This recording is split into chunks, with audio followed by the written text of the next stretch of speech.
No surprise coming from the title of the video, today we are going to take a look at my top 10 Apogee games. If you didn't already know, Apogee Software was a prominent games publisher in the 90s, known for distributing games through the shareware model. Their innovative titles and marketing strategies helped establish a strong presence in the gaming community. Apogee's success led to the formation of 3D Realms, which produced influential games like Nukem II later on. While Apogee's influence waned with the new gaming platforms, their legacy as a pioneer in shareware remained significant. Let's take a look at the candidate list first. These are the games that I considered for the top 10 and replayed for this video. It's not a complete list by any means, but it covers the main titles as far as I'm aware. Also, as a short disclaimer, this list will be purely subjective and biased towards my nostalgia, like my top 25 point-and-click adventure list has been. So, just to manage your expectations, you won't find Rise of the Triad in the top 10, even though I know a lot of people are very fond of the game. I played it for the first time and I have to say, not a fan.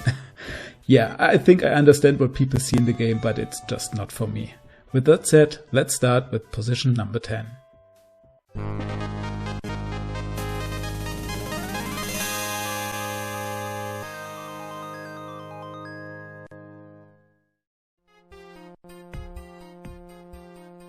The 10th place was a coin flip between Crystal Caves and Secret Agent. Ultimately, Crystal Caves has won because I found Secret Agent just a little bit more frustrating. Crystal Caves is a cool little platformer, or you could even say puzzle platformer, where you collect stuff and go in underground mines. It has this charming EGA graphic style with a small sprites that I really adore. The platforming mechanics are not great, but they are solid, and it's fun to solve the puzzles and defeat the enemies. I wouldn't go so far to say it's a must-play, but it's definitely one of the better platformers from that era. On 9th place I put Stargunner, a great looking shoot 'em up. I've always been a big fan of these pre-rendered graphics. Unfortunately, it gets a bit overwhelming visually and it's hard to distinguish between foreground and background objects. The soundtrack though is really great. Here, have a listen.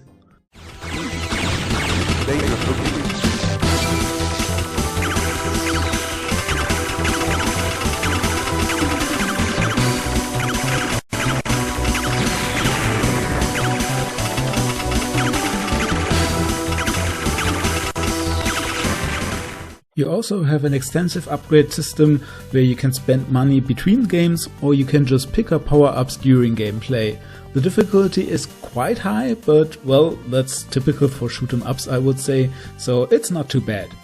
I haven't played the game when I was young, so I have no nostalgia for it, but I'm pretty sure 15-year-old me would have had a great time. I played a ton of Wacky Wheels when I was young. I had always been envious of Mario Kart playing at my friend's house, and when Wacky Wheels was released for DOS I just couldn't get enough of it.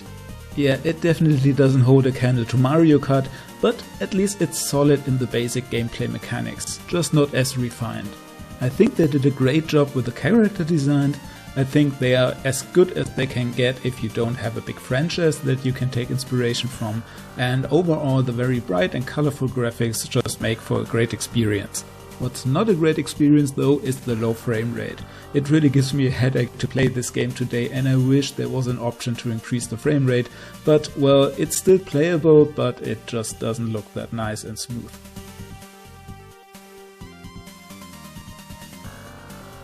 Duke Nukem II hit a solid number 7. I was a bit torn if I should take Duke Nukem II or the first game, because the original game has a very special place in my heart, but ultimately Duke Nukem II is the better game and the more complete package. As you can probably derive from the video, it's a run and gun. You run around, shoot things, jump on platforms, pick up power-ups and try to get to the end of the level. The mechanics are solid and the difficulty is well balanced. There's a lot of content to explore here, many enemies, many power-ups and so on, so you have a good time.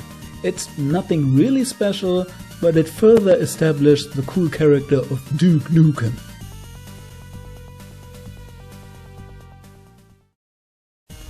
Castle Wolfenstein. Is there anything I can say about this game that hasn't been said already? Probably not. One of the first person shooter that established the genre, it's a classic. The game had been banned in Germany for its Nazi symbols, so I was not officially able to play the game back then, but let's just say I had a few contacts and was able to get my hands on it. And oh boy, had I fun shooting Nazis. It's a great game. It's simple, it knows what it wants to deliver, and it just works. Unfortunately, now that I have gotten older, I'm getting massively motion sick when I'm playing the game, so it was not an easy task to replay it, but well, it was still worthwhile. On 5th place we have another first-person shooter, Blackstone, and yes, it's quite similar to Castle Wolfenstein and adds a few bells and whistles to make the game experience even better. For one, you have an auto map, which is really welcome for these kind of games. You have more variety, you have improved visuals with texture, ceilings and floors, and even though killing Nazis is cool and all, I personally always preferred a sci-fi setting.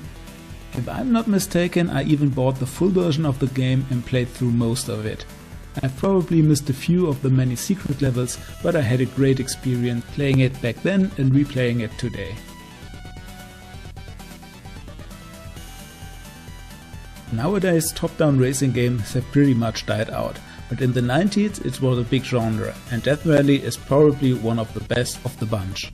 Not only does it play and look really great, it has also an interesting career mode with a lot of upgrades, different tournaments and cars and tracks to choose from. The basic gameplay is quite self-explanatory, and who doesn't want to shoot at your opponent's cars while racing to the finish line? The game was the debut of the little gaming company called Remedy Entertainment. If you're not living under a rock, you have probably heard of them. Before we get to our top 3, I want to do a little honorable mention of games that have not hit the top 10 but are still kind of interesting in my opinion. First off, we have Xenophage, a game that boasts huge sprites, at least that was the advertisement. I mean, the game kinda looks cool if you like these 90s pre-rendered cinematic style graphics, but yeah, it doesn't really play that well. The controls are pretty awful and there's not much to it besides the pretty cool and unique character designs. Then we have Hocus Pocus, a game that I liked very much when I was younger, but nowadays feels a bit simple. It's probably more targeted towards kids, but has a bit of obnoxious level design and backtracking in my opinion. Last but not least we have Alien Carnage, or Halloween Harry as the game was called in Germany. And I was really disappointed replaying this game, because I have very fond memories of it. I really liked the game when I was younger, but I just don't know, it didn't age very well.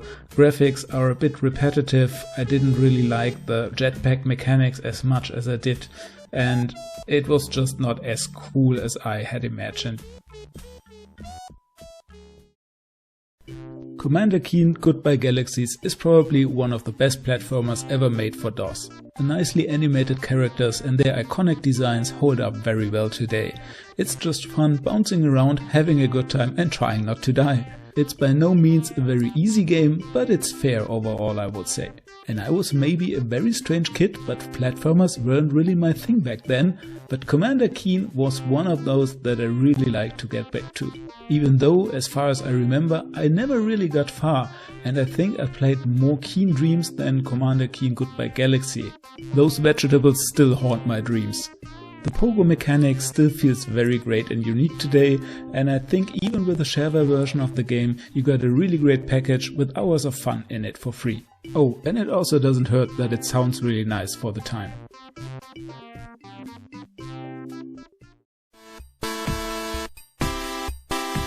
Raptor is just a game that puts a smile on my face every time I see it. I want to get my hands on it, I want to blow up stuff, and I want to enjoy the nice scenery.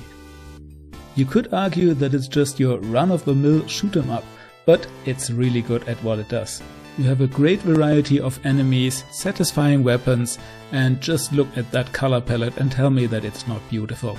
But what I remember best about this game is that you can more or less blow up everything. Explosions left and right, and really what's more satisfying than complete and total destruction.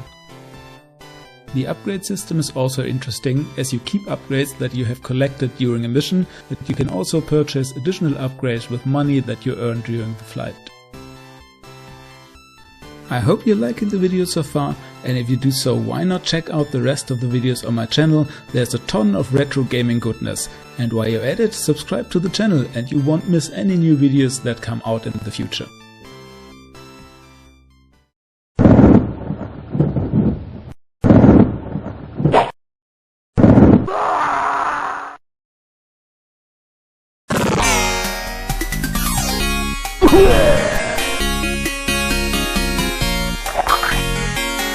Monster Bash is my #1 Apogee game. It just ticks all my boxes. It's cool, it's beautiful, it's fun, it's creative, and it's all I ever wanted to play while my friends were playing Super Mario and other stuff on their video game consoles. And when they were over at my house and saw all the zombies, the blood and the gore, they just couldn't believe that games could be this edgy. What makes this game great is that it never overly relies on a shock factor or anything. It doesn't take itself too seriously and is just very well executed. The shooting and jumping mechanics are precise and the level design knows how to mix things up and not be frustrating. Combine that with the extremely detailed EGA graphics that ooze charm from every corner and you have yourself a classic. If you haven't played the game already, you should definitely give it a try. There's also an HD remake of the game which looks alright, but personally I still prefer the original graphics as they really made great use of the very limited and very specific color palette of the EGA graphic card. This has been my personal Apogee top 10 list.